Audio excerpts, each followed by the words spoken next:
Working.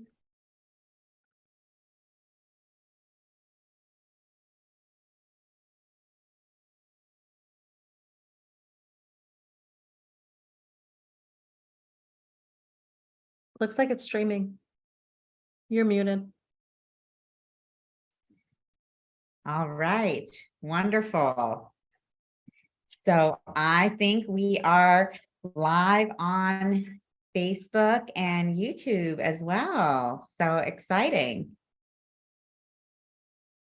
Always All right, great, isn't it? exactly. So welcome everyone. I am super excited to be here with Lisa McCardle to celebrate the launch of her amazing book, Palace of Light. Welcome, Lisa.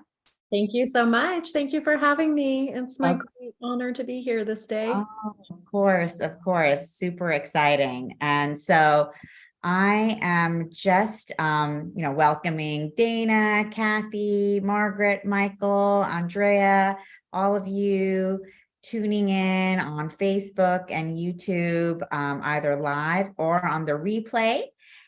And, joining us for this virtual book launch celebration. Hi, Kathy. Welcome. Glad you could be here. Hey, Margaret.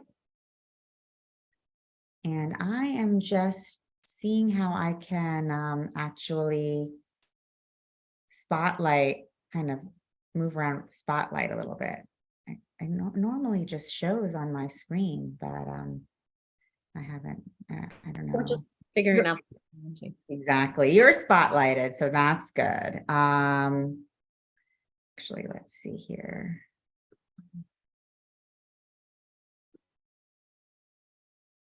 We have gallery and we have speaker. Okay, great. So sorry, I'm just trying to get a sense of what's going on with the Zoom room.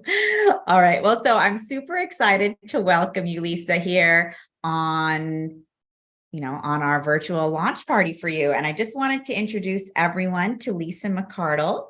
She is an incredible healer, spiritual teacher, author, speaker, transformational life coach, and Light Council channel.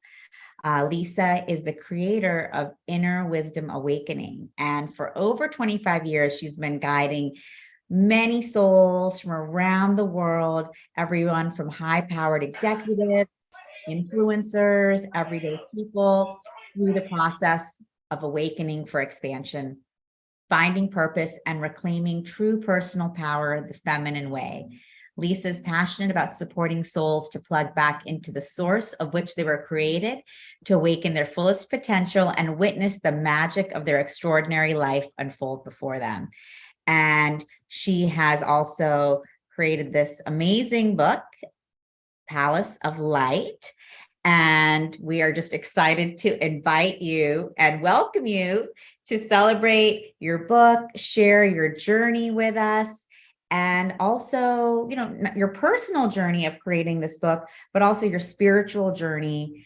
And really, why is this book so important for this time? And I know you have a lot to say about that. And for all of you who are tuning in, if you're in our Zoom room, definitely feel free to, ask questions. We want this to be a conversation with Lisa.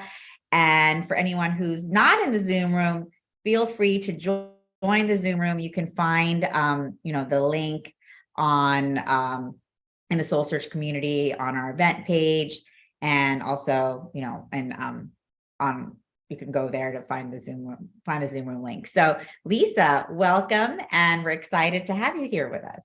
Thank you, Tangela. I'm so honored to be here. Here is the Palace of Light, Finding Your Way Home. We just launched last week, and I really want to begin by saying thank you to both you and Andrea for your amazing support in this journey. You just walked me home, which is the book. And especially, I just want to give an extra shout out to Andrea and just how much you helped me with the emotional aspects of things. Thank you. It's and for your friendship and for your belief in me. And you were like, we got this, we got this, we got this. And for those of you who have wanted to write a book, the statistics really surprised me beyond anything. And I might be a little off with these, but it's something like 85% of humans want to put a book into the world, and maybe 2% actually do. Like, it's a staggering statistic of what it actually takes to get from that concept, that desire, into even a manuscript, and then into even like being able to touch this. It's pretty phenomenal, and you definitely need support along the way. So I want to thank both of you for doing that. Thank you so much, Lisa.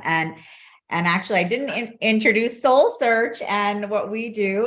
But Soul Search, we are an online platform for spirituality and consciousness. And our whole mission is to bring forth healing and transformation out into the world. And we do that by really highlighting and working with incredible healers and teachers like Lisa McCardle, and really supporting you in bringing out your work, your message out to the world, so the people who most need you and resonate with you can find you and connect with you, and really know that they have a teacher, a friend, and a support system on this journey, and that none of us are alone. So that's what Soul Search is really about. And part of what we do is supporting our healers. And we do that in many ways, including working with them to bring forth their books.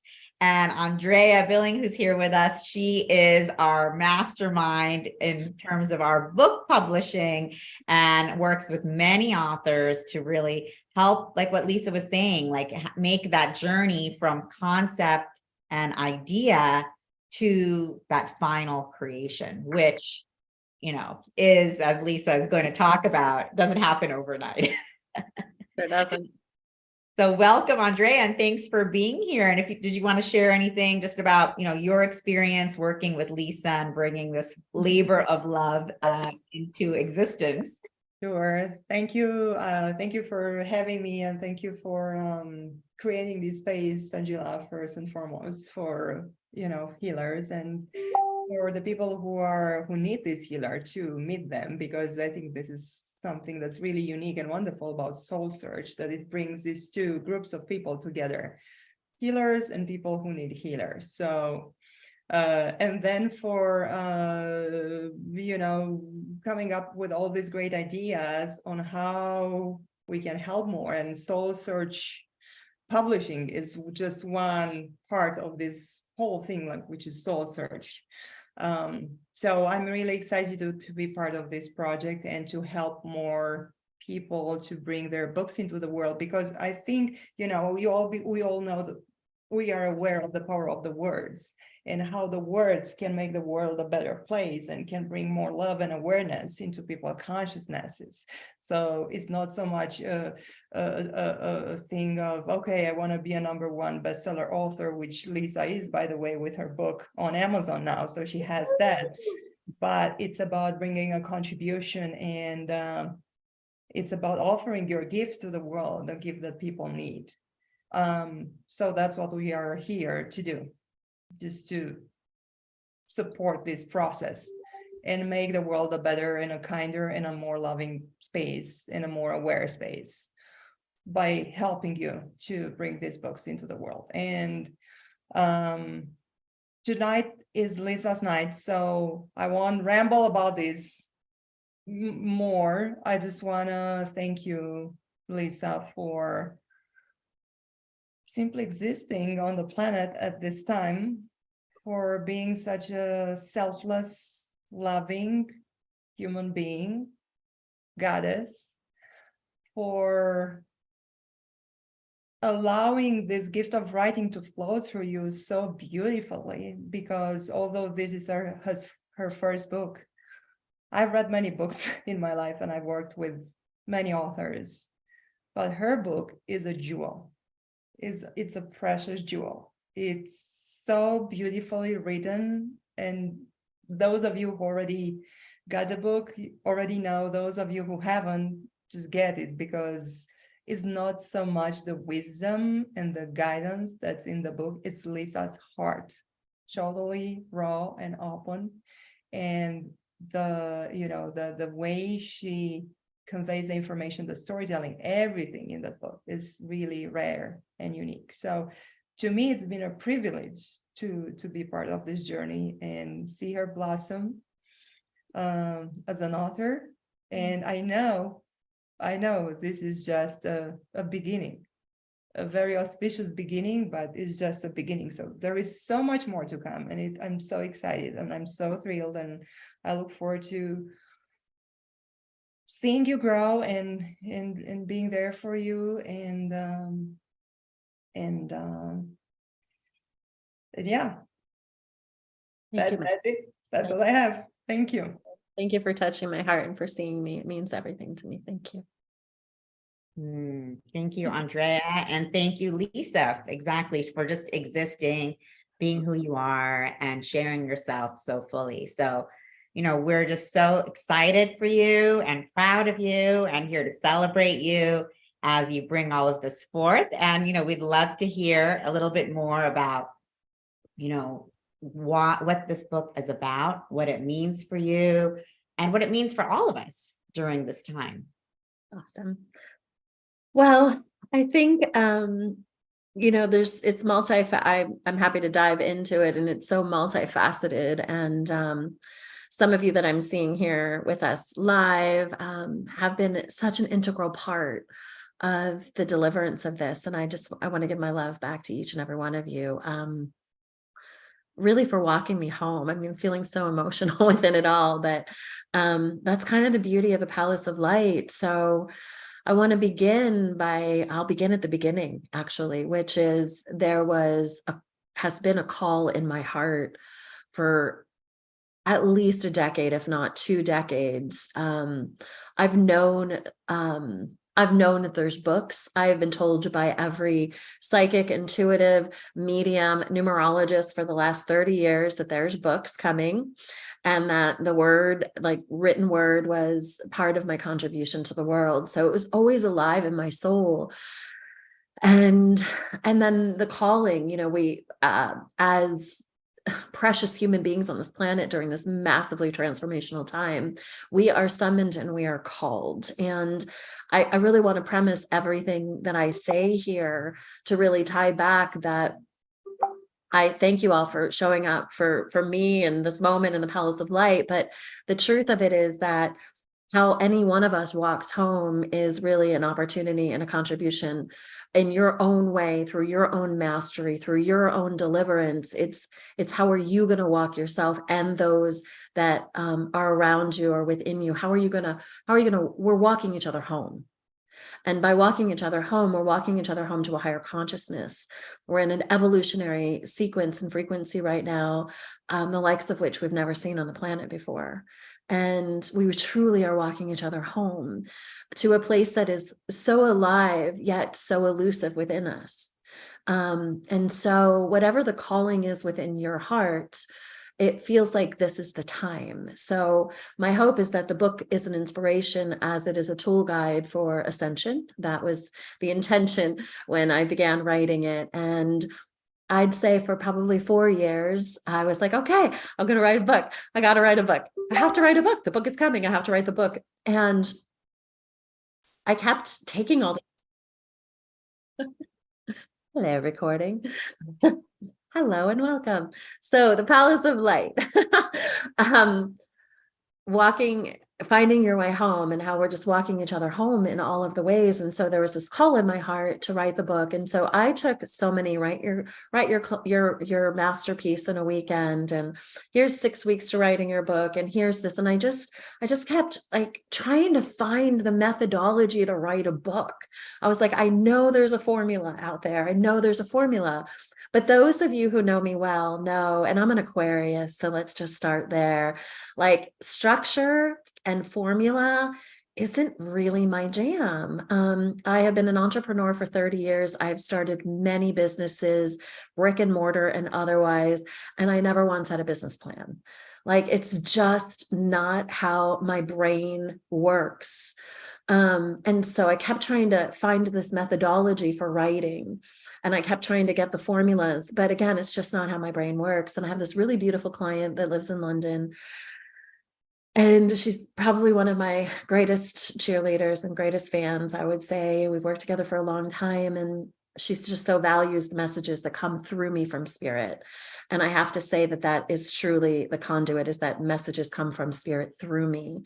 The wizardry of my words, I wish I could take credit for. The only piece of it that I really credit to myself is that I'm willing to be an open vessel for the deliverance of them. So you'll feel it as we move through the transmissions, that it really truly have made myself a catalyst for spirit. And so I had to get the head out of the way of how do I capture these words from this formulaic sort of way when I just truly am a conduit for spirit.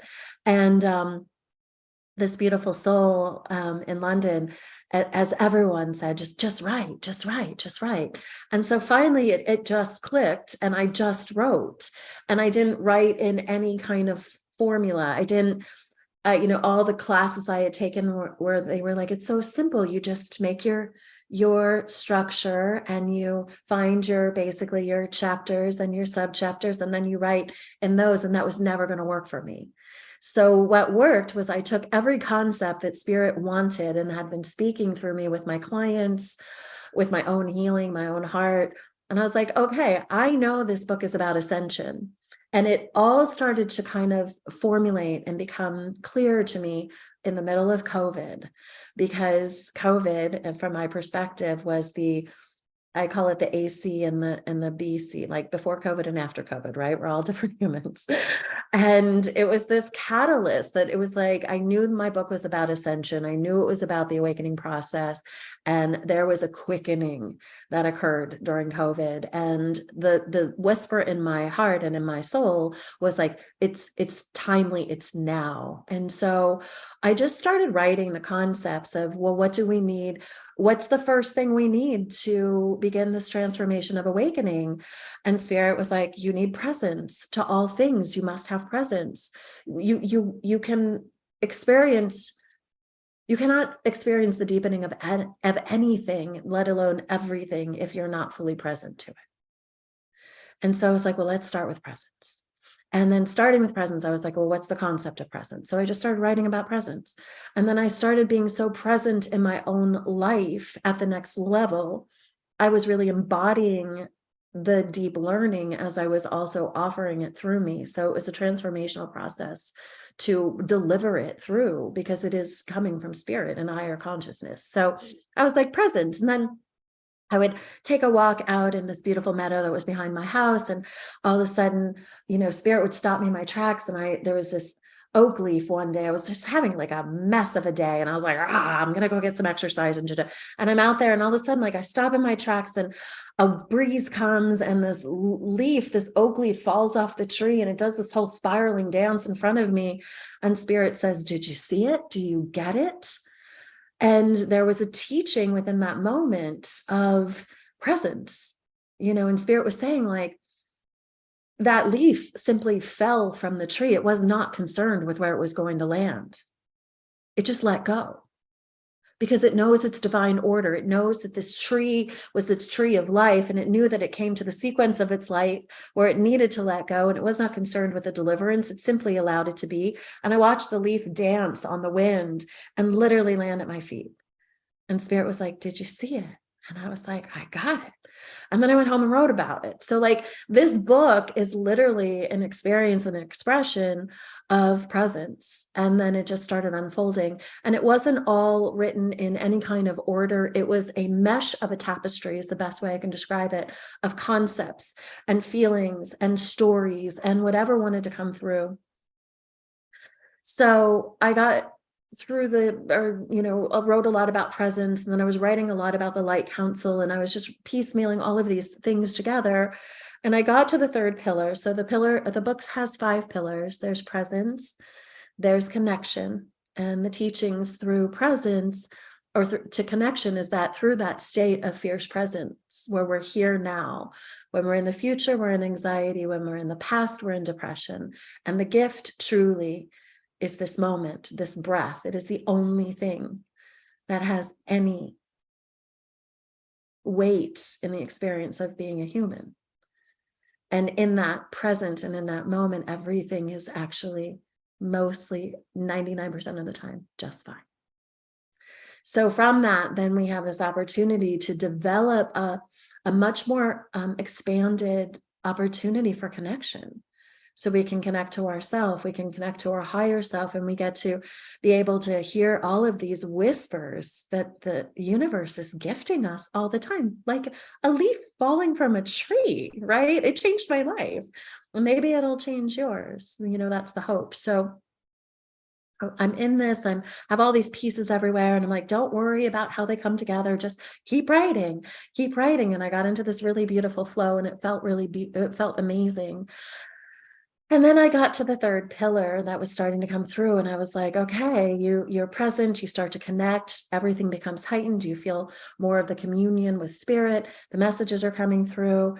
And then for ascension, we really have to start to let go of everything that isn't going to rise up with me. There's a chapter in the book called Rise or Release.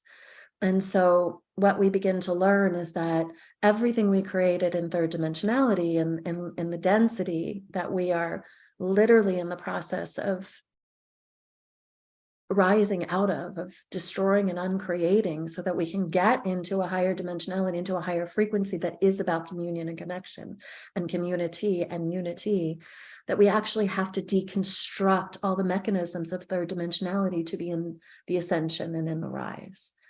And so I start writing about deconstruction, and literally the linchpin of my life starts to pull, like the major thread of my life starts pulling out. And of course, with all dark night soul activity, massive transformation, it doesn't come all at once. It's like there's a catalyst, and the catalyst in this case was that my beautiful home that I had literally dreamed into fruition. Like, I am talking like every box was checked. When you're like dreaming a home into fruition, a palace of light, when you're like, and I wanted to have a sink here and a sink there and a window there and a light there, and I want it here and I want a tree there, and I want, like, if you're really dreaming it, this dream was in full fruition of everything I had wanted. And it was I had to expand greatly energetically to even say yes to the house. And in saying yes to the house, my life expanded exponentially, and my relationship and everything just was in a massive bloom until the string of it pulled and it was being sold. And we didn't own it. And I tried to buy it, and it just wasn't happening. And so it was like that thread at the core of the sweater that when you start pulling it, it all begins to fray. So the house was selling. I was in the middle of reconstructing my online business because I had gotten so busy during COVID, and so much that I knew it wasn't sustainable to do this one-on-one model. I was turning into group programs and doing all these things. So I was in this massive pivot of my business. Our son, who I had raised since he was 5, was getting ready to go off to college. And all of a sudden, I'm looking at my 15-year relationship, and I know in my heart and my soul that it's also coming to its closing because it wasn't rising. And so I knew it needed to be released. So I'm looking at all of these, and we had this beautiful, charmed, beautiful life. And I was like, okay, all of a sudden everything's turning. And I had an astrology reading a couple of like 6 to 9 months before, and she's like, nothing in your world looks the same, Lisa, in a year. And I was like, yay, my business is going to blow up. I'll have the book done. I'm going to lose the extra 20 pounds, everything, like I was like, wow. And it was in dark, deep contrast to that kind of utopic world that I had envisioned. And so I started my partner, and I started sitting with my partner and just saying, like, this is all changing. And I'd say one of the biggest lessons in the deconstruction of my life, and especially in our conscious uncoupling, was so beautiful how we did it, was that I just kept sitting in this, like, I know something needs to change, and I don't know what the answer is, And it was like such this deep-seated lesson of being in presence, being in deep connection with myself and with spirit, and being really brutally honest that I know something has to change and I don't know what the answer is. And to be willing to have these conversations of like, well, this is what I know and the rest I don't know. And weeks of like, this is what I know and the rest I don't know, until the day came when he looked at me and he said, well, this is what I know. I know that you're moving on and that we need to find a way to support each other, but separately instead of together. And it was so beautiful. And there was so much love in this relationship that we could actually know that it was time for us to amicably, I can't say the word right now, to in an amicable way find our paths, kind of going like this, but with so much love. And I was just like sitting in such awe and such mystery. And so we went through the process of deconstructing a 3,500 square foot house and getting rid of things and not knowing where I was going. And literally all of this story is written in the book. And then I ended up finding my way to Hawaii, because I was just like, Spirit, where are you taking me? I mean, I was in such the full surrender that only connection can take you to. And I just was like, where am I going? And my dear friend Margaret picked me up at the airport and spent a few months with me, walking through this journey of like, I don't know. What do I know? I don't know. And I'm in Hawaii and I go to get my return ticket. And it was only like one day that would work. And it just didn't make any sense, because it was like, I still had like 7 or 8 days of a 2-month journey. And I was like, who leaves Hawaii early? Like, I had a house paid for. I was like, none of it made sense. And again, just, trusting, okay, I'm going home 7 days early. And thank God I did, because I arrived back home in Carmel Valley here in California, where I am right now. And 42 hours later, I get a phone call that my recently uncoupled partner had been rushed to the hospital. And I'm like, oh, let's go to the hospital. I call our son, your dad's on his way to the hospital. I don't know what's going on. Let's go. I call, and my sister-in-law's like, no, we can't go. It's COVID. They won't let you in the hospital. And I was like, oh. So I sit down and it's late at this point. I'm tired and I start falling asleep, and I wake up to a phone call that he died. And so began, like, I thought I had just done the hardest thing I was ever going to do. And then I was initiated by death, and I walked through the portal of death. And sitting here a year and a half, almost 2 years later, I will say that there is no greater initiation than the initiation of death. That it walks you in a portal that is like nothing else. And it's one of the most transformational experiences I think that a human ever has. And I was 52 years old, and I had never walked through the death portal other than, my grandparents, who it made sense. And so, as I say in the book, when she comes, she doesn't care. She rips you out of your bed in the middle of the night and you're not dressed. And she says, you're mine. And she takes you on the ride for as long as she wants, on her terms, not on yours. And so I realized now that I had written most of the book, at least most of like the pathways of ascension, and who is the light council, and what is the 3D to 5D. So it really is a tool book or a tool guide for this crazy wild ride we're on of becoming new humans. And then after I was initiated through the death portal, I sat down for a long time, and I went into the depths of grief, which is a great teacher. And then this day came where I just knew that I needed to write the story. And so I sat down, and it really became a very cathartic experience of putting word and heart and soul into the journey that I had walked while creating this book. And I remember it was just over a period of probably 3 or 4 days. Like, I just dumped. I was like, and I was in it, and I just was, again, not with any structure. I was just expressing all of the components of what I had walked through. And then it became obvious that, the tool book of the Palace of Light was there, but the story of deconstruction was necessary because all of humanity is walking through a grief portal of some sort right now.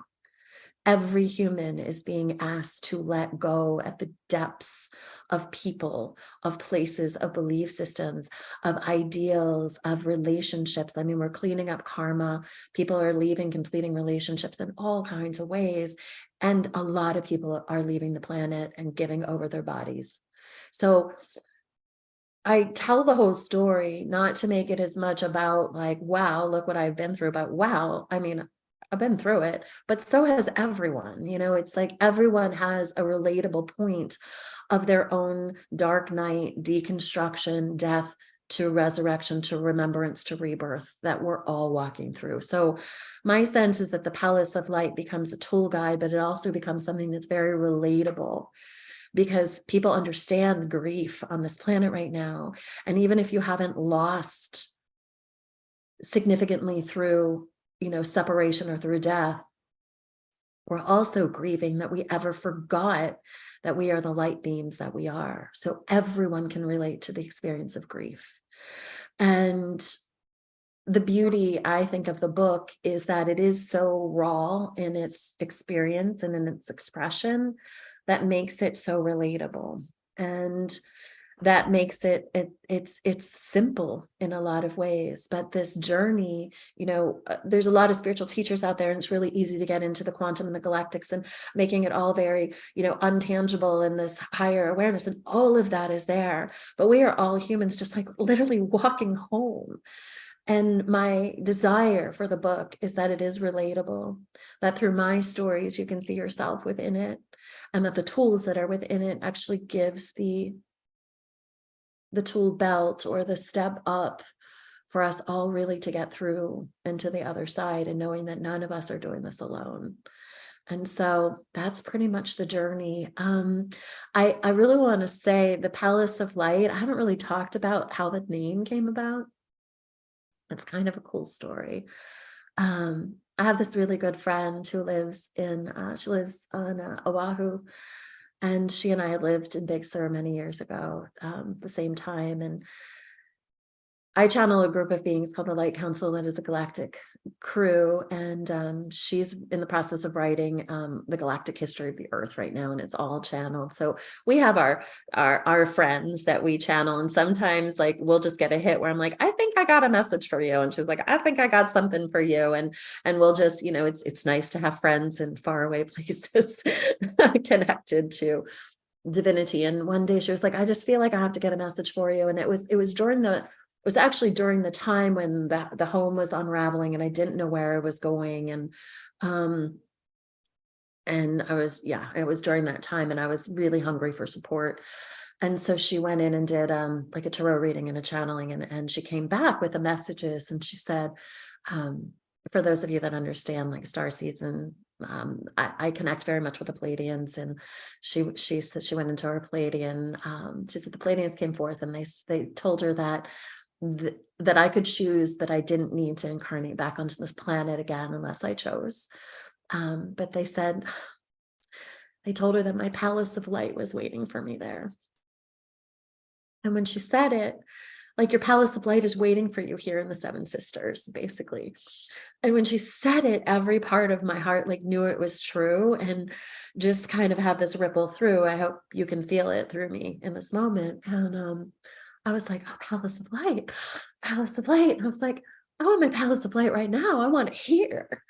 And so everything in my quest for home was like, where's my Palace of Light?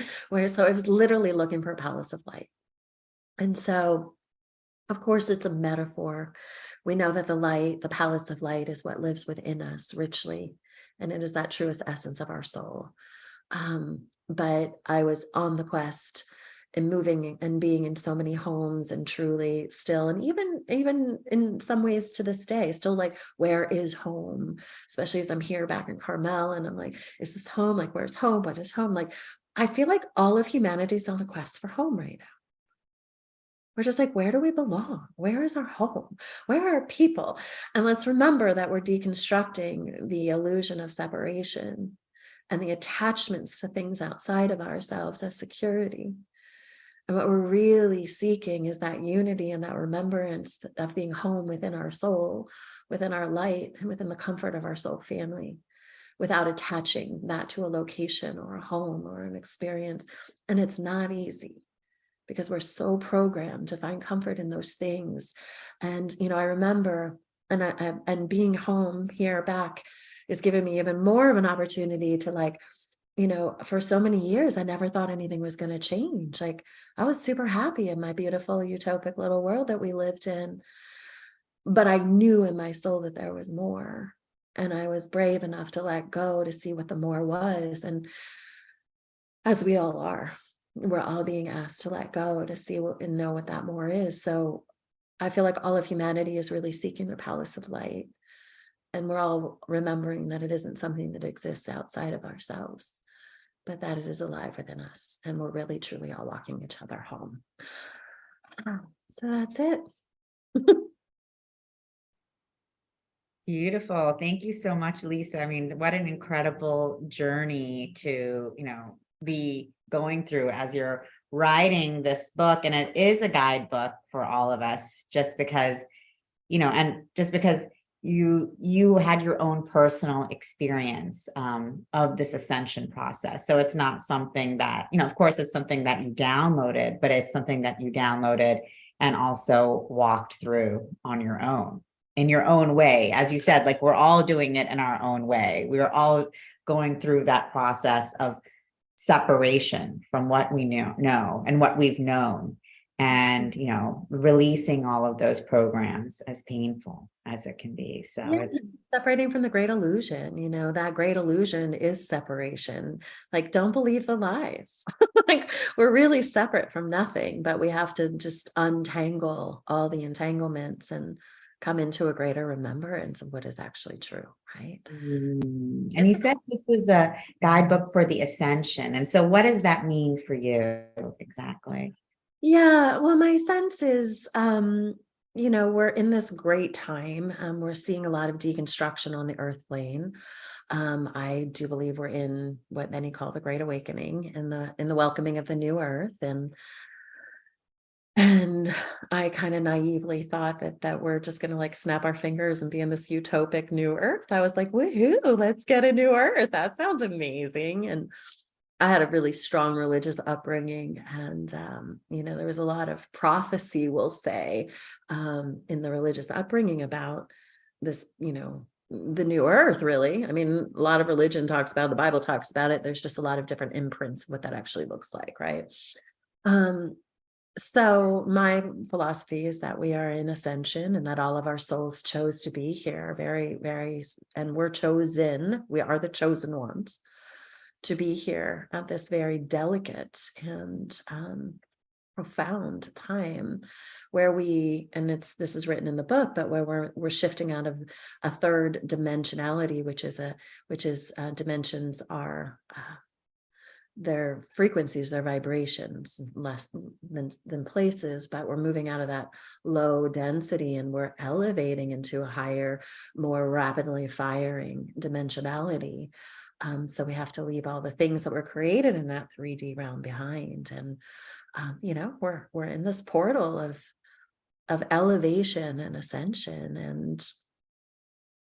and this just gives us some guides to get there. Exactly. And I love how you're bringing forth that, because we do tend to talk about the ascension as like, oh, the new earth that we're creating, this beautiful utopia. But, the ascension is a process. It's an evolutionary process when it requires this release, which, is not necessarily the most comfortable for any of us. It sure isn't. And yeah, and I mean, I just shared, the major layers of the experience, and there's so many nuanced layers. I mean, those of you who walked it with me, I mean, I watched pieces of my old life die 1,000 deaths. And it was interesting, when I was in Hawaii, Spirit said to me, two things. I heard, you have to get really comfortable with death, because when you're fearless in death, you're forever free. And I was like, okay, that makes sense. And I was thinking it was like relating to COVID because, there was so much fear happening at the time and COVID was still really active. And I was like, okay, well, that makes sense, and then the other thing they said was you'll die 1,000 deaths to be reborn 1,001 times. And I was like, okay, I know I've lived a lot of lifetimes on this planet. That makes sense. They were like, then I come to understand they meant like over that year. Like I just kept dying 1,000 deaths to be reborn 1,001 times. And that's kind of what we're doing. We call it the death of the ego. I don't really think it's as much about the death of the ego as it's an integration of a different expression of ourselves that has to integrate and parts of it be let go of so we can rise up new. Mhm. Yeah. Release those layers of density that that we have just accumulated in this lifetime and over many lifetimes, and that like you said, the deconstruction process is an intense one for each one of us as we go through it, but we're doing it together, which I also love as part of your message in your book, that we're all walking each other home, and we are community, we are soul family, and none of us are here alone. And I think that's also such an important message during this time, because so many people feel alone in this I think process. that's one of the biggest things. And that's one of my greatest desires of the book is to be like, wow, we really are being asked at a core level to hand it all over. And if even one person begins to understand that they're not doing it alone, then it has served its purpose, right? Like, oh, okay, wait, it's a collective agreement and it's playing out in our own personal ways and karma as we're clearing karma. This is a lifetime of completing karma. So we're doing a lot of the karma dance and getting all the things out of the way, but we're all doing it. It's just in our own way. And there's just, I don't know, I just hope that there's some peace that shows up in the souls that says, okay, there's light on the other side of this darkness and we're going to get there. Exactly. And that it is a journey to the light. And so one of the other things you talk about is the councils of light, the galactic council that you channel. Do you want to chat a little bit more about that, and also maybe bring through a message for us from them? Oh, sure. Yeah, information started. First, I want to premise this by saying, oh, hello, it's me again. Me again.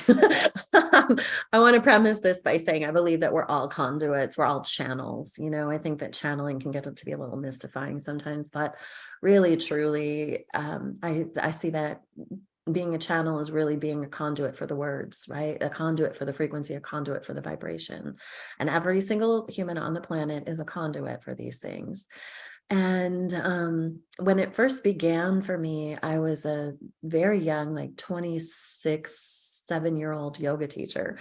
And I would get my the people in Shavasana, and all of a sudden and I'd be in this altered state, and everyone would be receiving their silence and letting the truth of the asanas incorporate in, and all of a sudden these words would come through and I'd be like, that was so good. Like, what is that? And so it was just like this realizing that it was just, and it literally felt like words were being poured into the top of my head and just kind of coming out. And then as I started waking up, this is actually in the book too. I was a sighted one from birth and shut it down when I was 3 and 4 because it just wasn't nurtured wasn't understood. And so I think that's relatable to most humans as well.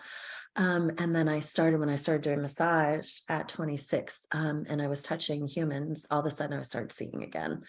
And so when everything opened up, the words were all coming and the channels were coming. And I started working with Kuan Yin was the first being that I had brought in. And she literally taught me over 2 years how to full body channel. She was very patient with me. And she would slide in. Now, it doesn't take that long now. I was riding through a lot of density back then in the early 90s as humanity was. I mean, we could open up to our conduit of channeling in 1 minute. It's because it's all so much lighter now. So So the Light Council, so I worked a lot with Kuan Yin and with the Ascended Masters for many years. And then all of a sudden the Galactics started coming in. And so, now it's just like a soup for all. And we have all kinds of beings that come in. It's really beautiful.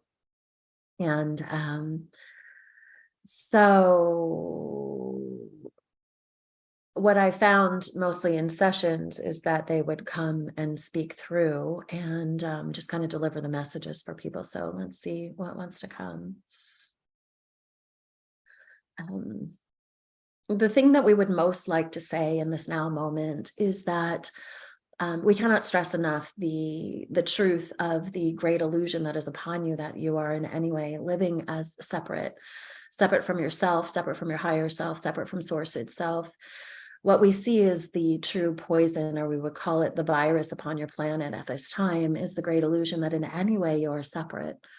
And through the dismissal is what we would call it, the denial is what we would prefer to call it, but there is definitely an opportunity at hand, beloveds, for you to understand that the illusion of separation is just that. And the moment that you cease to connect from any kind of illusion play, and you begin to see that everything and everyone has a harmony and a vibration that is in resonance, that is in likeness, you will begin to see the many ways that you are more unified, that you are more alike than you have ever been different. And we would also like to say that there's a program that's running on your planet right now to keep you in the assimilation of density. And so you will see that there is more divisiveness and more division than perhaps you have ever seen in your lifetimes. And through that, we would like to say that the more and more and more of you that are waking up, and the more rapidly you're waking up, and you are all waking up very quickly, we cannot say, we would like to say how proud we are of you, but we almost don't want to say that, because in some ways it sounds as if we are above you, that we are up here saying, oh, we're so proud of you, as if we have mastered something that is beyond you. And so we would like to say that our pride of you is that we are you and we assimilate with you. And our pride of you is that we know how bountiful and how powerful you are. And so instead of pride, what we would actually like to say is that we are in great celebration of each and every one of you for having the awareness of coming back to light, coming back to life, coming back to the true illumination of the pure essence of you as soul beings in this human form. And we would like to say that your journey through density has been a very intense journey, and you so willingly handed everything over to come here. You handed over all of the great memory, you handed over all of the great power, you handed it all over so bravely. And so when we say we are proud of you, we say, in fact, that we are in great celebration of you, because you were so brave and you're coming here, and you came here as warriors, and you came here as warriors of light. And in your coming here as warriors of light, you have bestowed a great transmission merely in your presence. And so when we stand here, we say that we are proud of you, but really, truly, we are in awe of you. And we are in awe of you because of how much you are willing to sacrifice, and how willing you are to remember, and how willing you are to stand so bravely in the truth of your remembrance, so that no soul shall be left behind. And what we want to say to you today, beloveds, and thank you for this opportunity, we want to say that our love for you is so bold and so bright and so shining that we hope only that it serves to be, we would say, the force of light, of wind that is at your back to pursue the greater light that is emanating through your hearts. And by you being the conduit of this, you have gifted us an amazing opportunity to have our space and our place amongst all things. We are here with you, and it is our light that becomes more bold, more bright, as a cast through you is the only way we can say it. So when we say, beloveds, that we are in all of you, we truly are in all of you, and we are all of you. We are all with you. So we say that this planet shall suffer no more. And we say that the moment that you cease to attach to the suffering is the moment that all of you shall be liberated and free in the truth of this light that is bestowed as you and through you, as you, as we. And we are complete. that is it. So we'll take a deep breath into that. And of course, the other thing that they want to say is it really has nothing to do with their words, but anytime that they bestow words, it is really to offer a frequency. So don't attach too much to the words, but do know that there's a remembrance within your heart. And really, it's just the great illusion that there's anything separate. We're all doing this thing. And we have so many forces around us that are so happy to carry us all home. Thank you so much, Lisa. That was a very powerful transmission. And, thank you for bringing that through and giving us that reminder that, again, we're all walking each other home, not just here with, our planetary human community, but, our galactic family and, all of the masters, angels, guides, everyone who's coming through, everyone who's I love what you brought through, and they were saying that we don't want to say we're proud of you because we're not trying to say we're above you. We're just saying we are a part of you. We are you, and we're in celebration of this achievement. So that was very, very powerful reminder as well for all of us, because we are so used to putting everything outside of ourselves with these old programs, And we're like, oh, this council of light, and oh, these galactic beings, and oh, these ascended masters. And they're all like, oh, we bow to you, we bow to you. And it's that weird inversion that we're like, oh, we're gonna go get these galactics and we're gonna have this like level. And they're like, oh no, we're just sitting here and complete all of you. Like, look what you're doing. Like, holy shit, look at you guys down there. And they also show me that, like, we're the talk of the galaxies. Like, all the humans that are all the souls that are in human form on the planet right now are like, we're like only the supersonic souls are here right now. And they show me all the time. They're like proverbial, like souls are lined up for like miles trying to get in here right now. Like, this is the hot place to be in the galactic realms. And what I love about that, Tangela, is that, I'd say in the almost 30 years that I've been supporting people as a healer and in all the ways, like the core foundation that I think that most of us, like if we get this one core foundation, we get our well back. And it's that belief of our worth.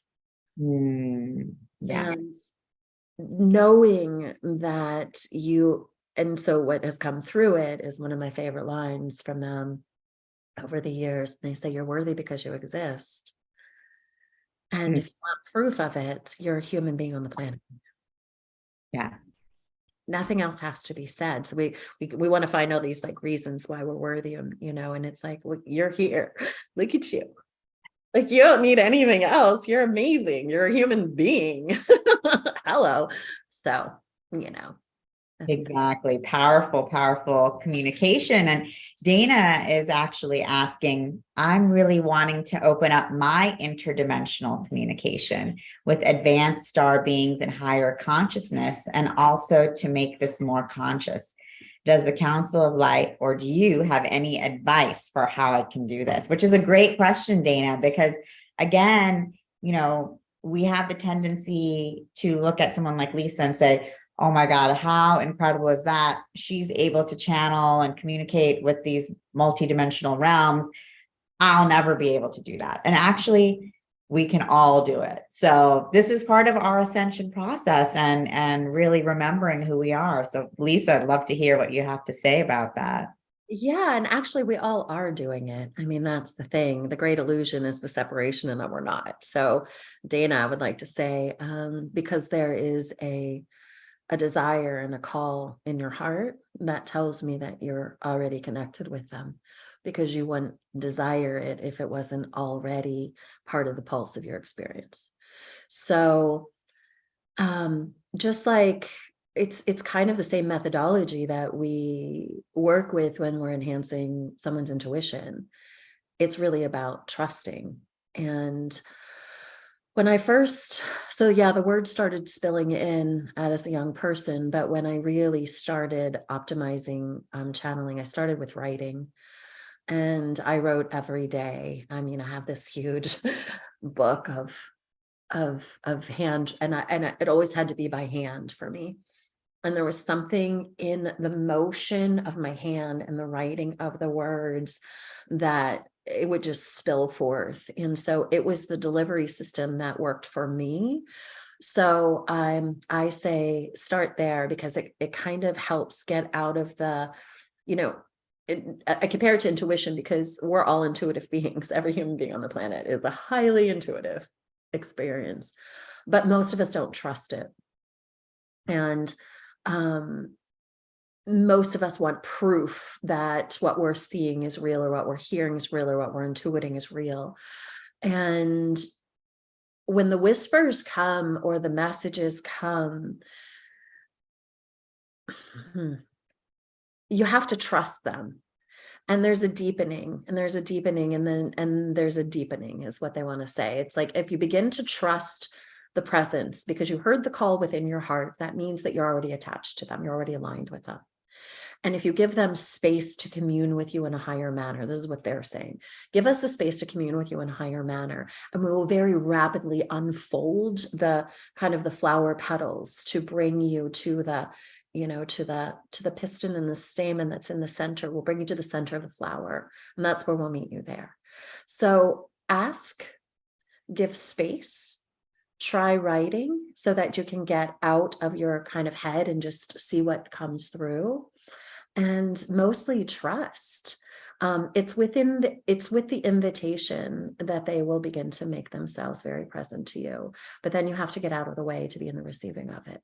And so getting out of the way looks like, perhaps doing some writing and just seeing what comes through. Ask a question and free write an answer. And so that's probably the quickest way to get into communion.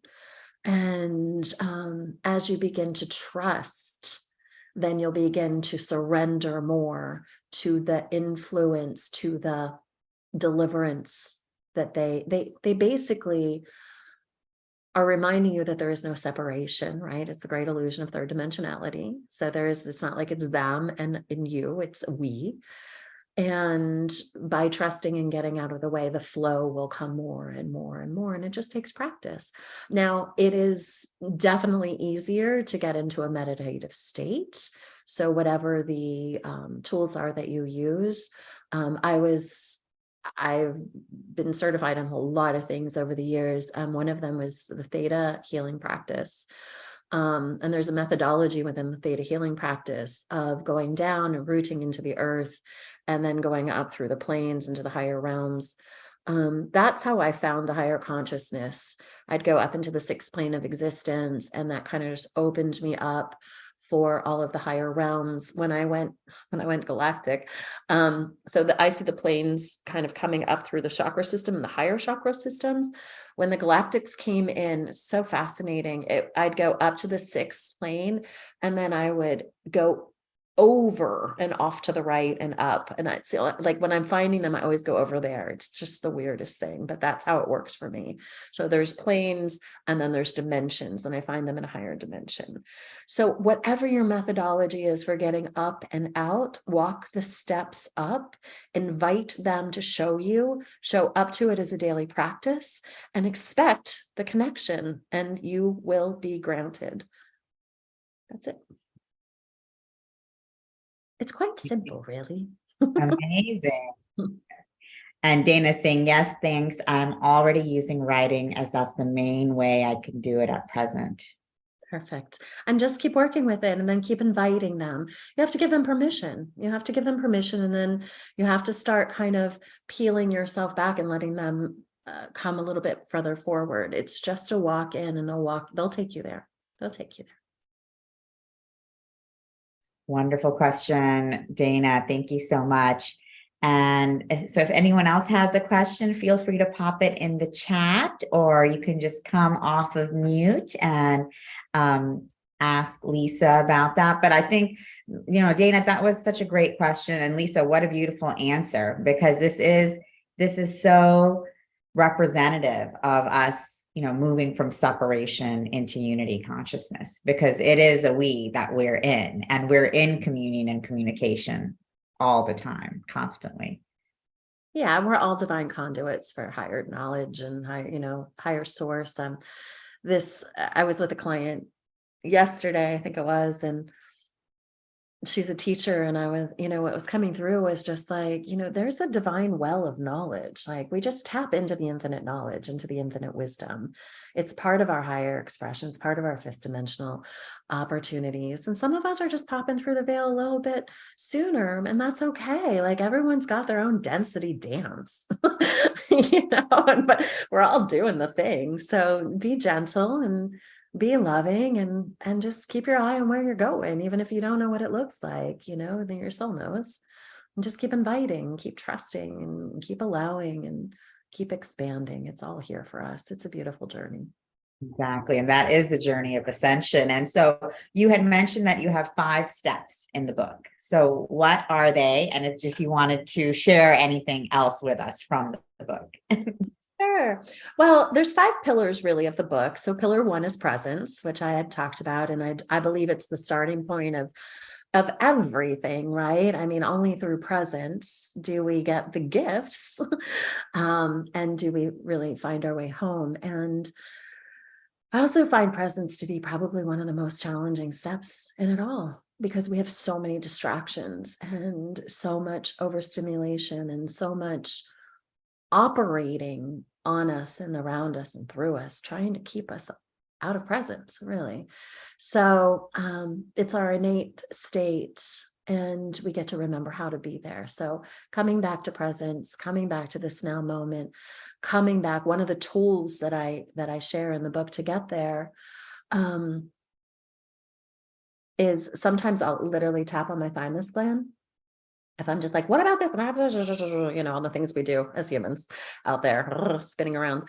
And sometimes I'm like, okay, presence, Lisa, presence. And I'll just close my eyes and I'll tap here to bring myself like right here, right now. And if I'm really like distorted and out there, I'll literally like tap on the table, like here, now.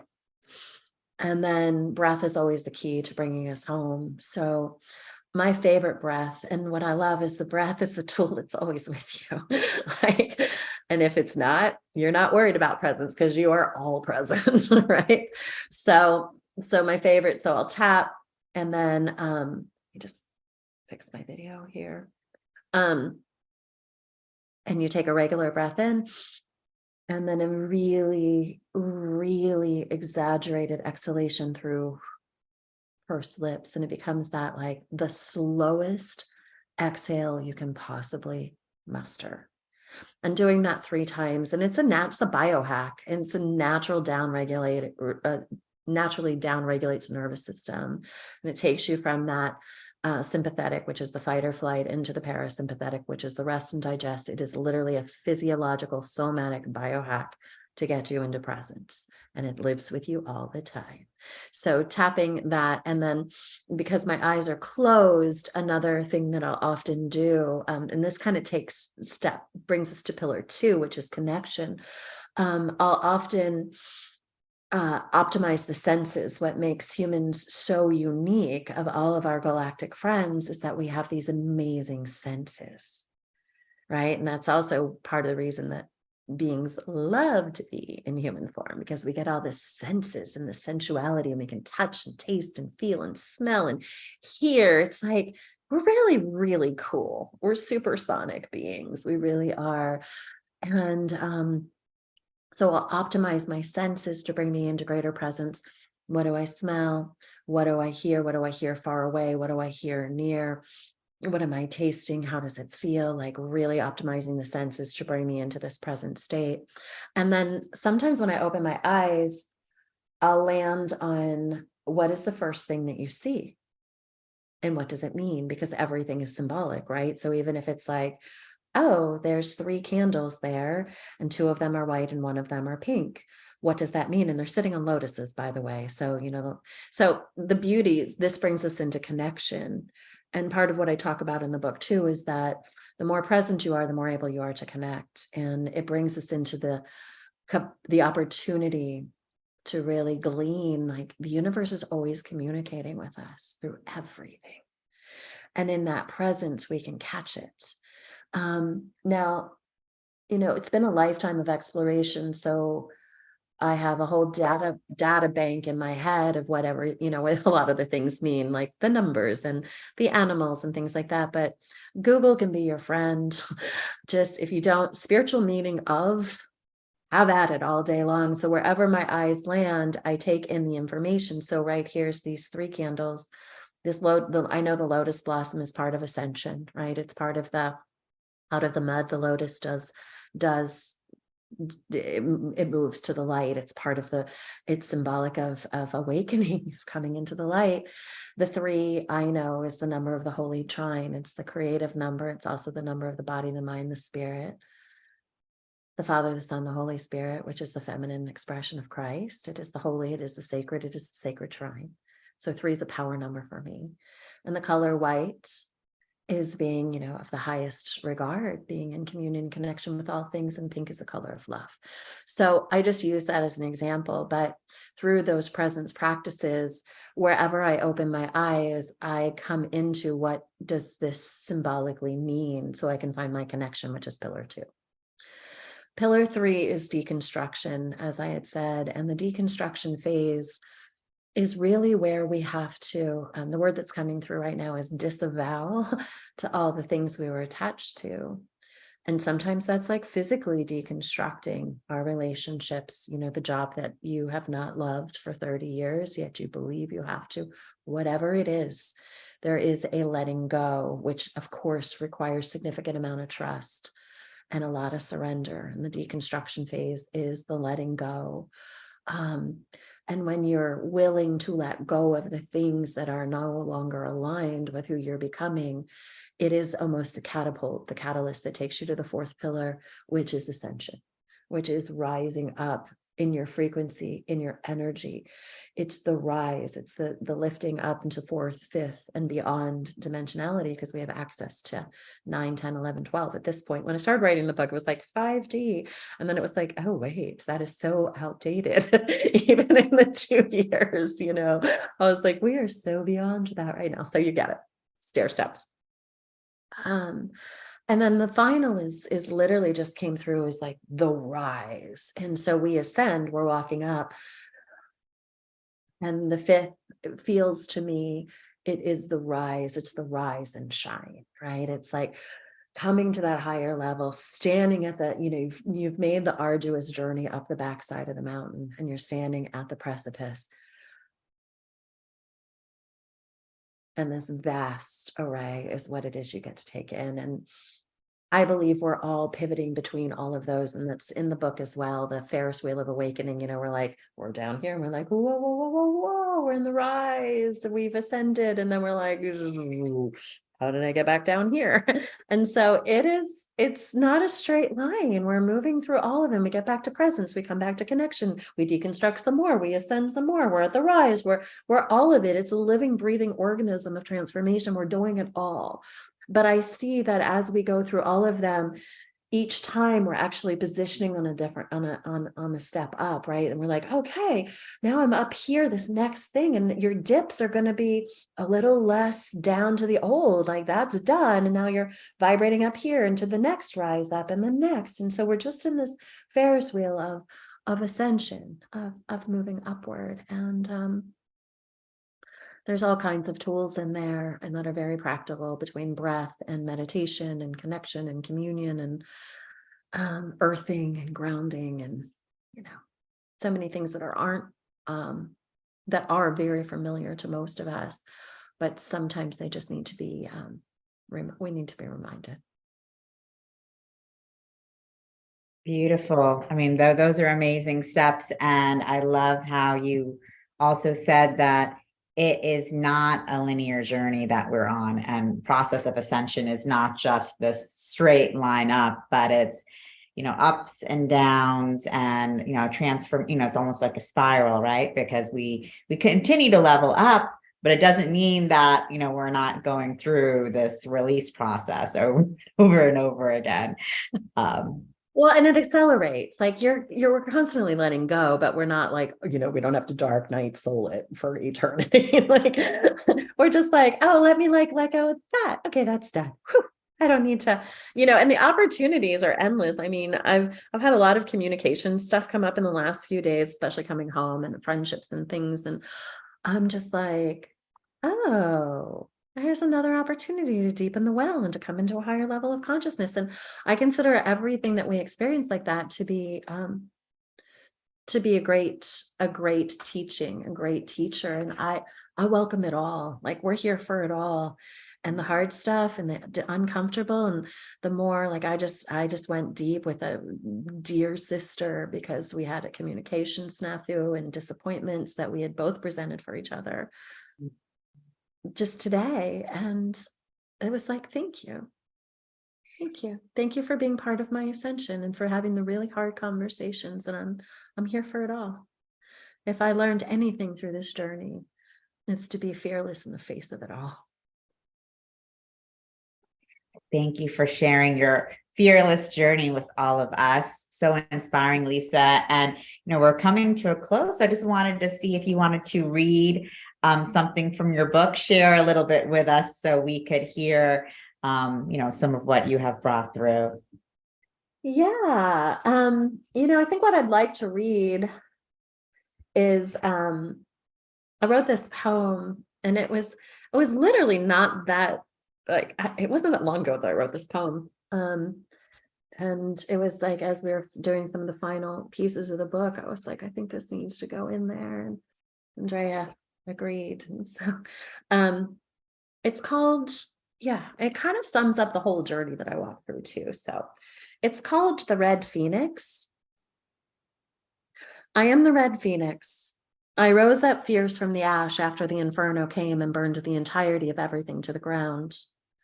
I tried to stop it with my bare hands, holding the essence of the Divine Mother deep within my womb, but even she backed up so that death could walk in. I tried to save the pieces and tucked away boxes high above the roofline. I tried to save the children that hid curled up behind the doors. I tried to pick the fruit and all of the flowers before they chopped down the trees and pulled up the roots, the scent of cherries and roses lingering still in the air just above the leveled dirt. I tried to house the kitten that could only run free, lost and alone, hiding behind the tomatoes left growing like wild weed until the day my beloved took her with him to the other worlds. And as I laid myself down, as the flames licked through me, devouring every drop of my nectar, dried and barren I died. The moss was rolled over me and darkness was all that I could see. Until the day when the earth peeled back and the stones rolled and she rose up. She was fierce with the dragon's head and the woman's heart, burning as the new fire was birthed within her.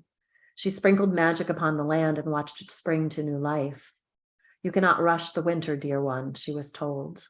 When the bloom comes, it is memorable beyond anything ever before known. The beauty that pours forth takes the breath of even the most stoic. This is how worlds are formed. Her magic dripped through the center of Gaia, and together they rose, womb to womb, dropping petals of faraway scents, elixirs to the weary and the wild of heart. She will rise, it was screamed for all to hear, and in time it has been made true. I am the Red Phoenix, and in the wake of my fury and my love, all shall rise with me, liberated, remembered, and free. I think that says it all. Think that says it all. Yeah, that was the journey. It was really a journey through death and rebirth and resurrection and remembrance. And when the spring comes, it is more bountiful, more beautiful than anything you could have experienced if you had not first gone through the winter. And it's the journey of humans. It's what we're doing. We're all doing this thing as we walk each other home.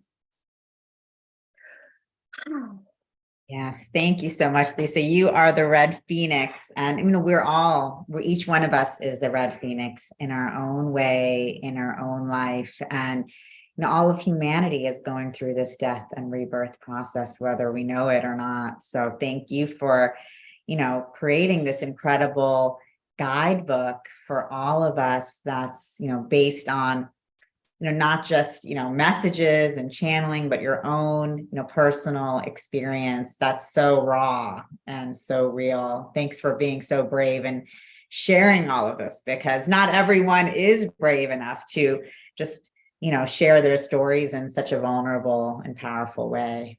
Well, I have to say, there was a moment when the book was going out, and all of a sudden I was like, oh, that's really vulnerable, like I had to take a deep breath into it. So yeah, kudos to all of us for our bravery, for being here on the planet and being raw, authentic in the delivery of it, because we all need to know the truth. Mhm. Yeah, thank you. And Kathy says, thank you so much. Beautiful presentation, and definitely very powerful, Lisa. And Andrea, I'm going to bring you back on here as well, just to, you have been a part of this journey with Lisa, bringing forth this powerful, raw, real spiritual transformation experience. How has that been for you, just being a part of this journey with Lisa? Well, Lisa has been an amazing person to work with. I mean, she's been really wonderful. She's been really receptive. So she made it really easy, because she had first of all, she had a great manuscript. And then she also had this vision for the cover. So by the way, the cover is also she played a big part in that. So she knew exactly what she wanted. And yeah, it's been a wonderful journey. And I'm really glad that we are here today, and we are sharing these moments, and that we're having this beautiful online book launch. And there is an in-person one here in Sedona, because I'm in Sedona as well. So the three of us are in the Verde Valley, kind of, at this point in our lives. So yeah, if you're in the area in August, definitely join us for the in-person book launch. Then you can give Lisa a hug and congratulate her in person for her book. Keep an eye on Soul Search, and you will get the details when the time is right. And if you have a book in you, we are here. So don't hesitate to reach out and talk to us, and we will be happy to assist you on your journey. Thanks, Andrea. And I see, Dana, you have your hand raised. Do you have a question or comment? Well, Lisa, I just wanted to share with you this Rumi oracle card that I picked recently. It's called Sacred Phoenix Heart, and it's a red phoenix. That is gorgeous. Was sitting on my dresser. And I actually know that print, that picture. So thank you for bringing that. That is absolutely gorgeous. Thank you, Dana. And Dana, I know you had the question. How do you feel about just, the way in which, Lisa and the council responded, and just her, journey of ascension with this book? Did it resonate with you? Yeah, I mean, you've been through such a journey, Lisa. I really have respect and honoring of all you've been through.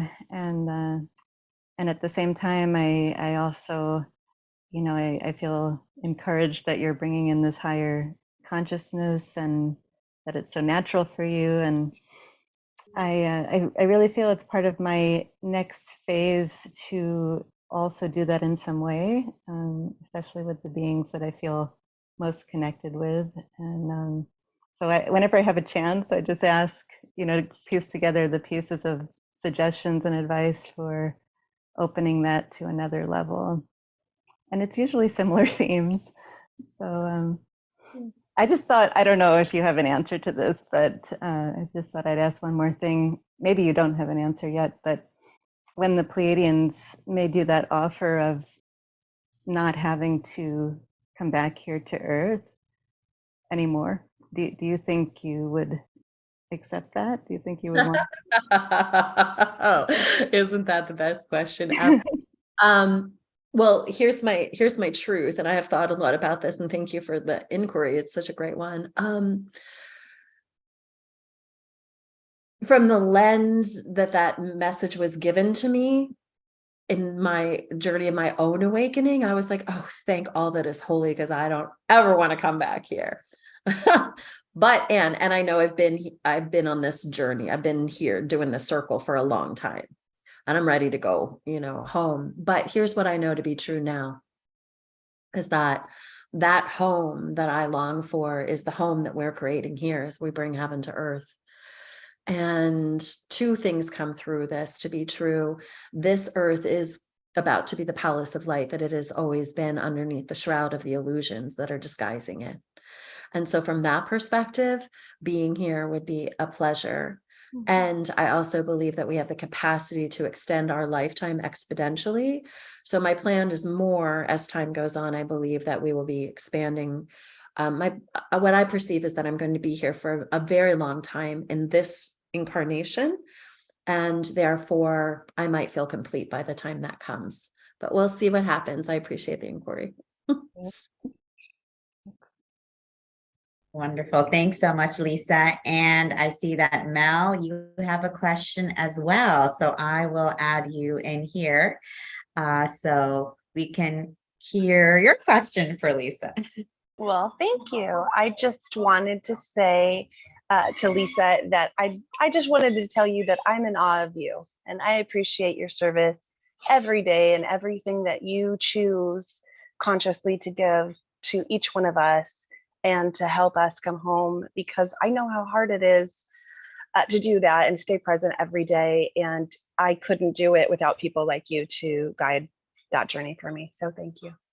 Thank you, my sister. I love you. I love you. Thank you. Thank you, Mel. And thank you for your appreciation. And just really, I want to, of course, reiterate that for all of us, Lisa. Thank you so much for all your work, your presence, your realness, your rawness, your authenticity, your beauty, for stepping into your goddesshood and just owning it. Thank you. Thank you. Oh, I received that fully. And what's coming through my heart in the receiving of that, thank you, Tangela. And it's, I'm sitting here looking at the three of us, Andrea and Tangela, and all of the beautiful women that have been here, and those that are live streaming. And I mean, really, truly, we do that. We don't get there alone. We really do this together. That's true. And what you're all witnessing with our gratitude for each other, for our bravery of stepping up and speaking the words so that others can find the deliverance, that it truly is a calling. And you are witnessing that we truly don't get there alone. This is a locking of hearts, a locking of arms, and a great remembrance. We truly, truly walk each other home. So thank you for seeing me and for loving me, and for holding the power that you hold for so many people in this world, both of you, for bringing the words through, and for creating the platforms, and for giving us all these opportunities so that we can come together in unity. So, yeah. Bless it.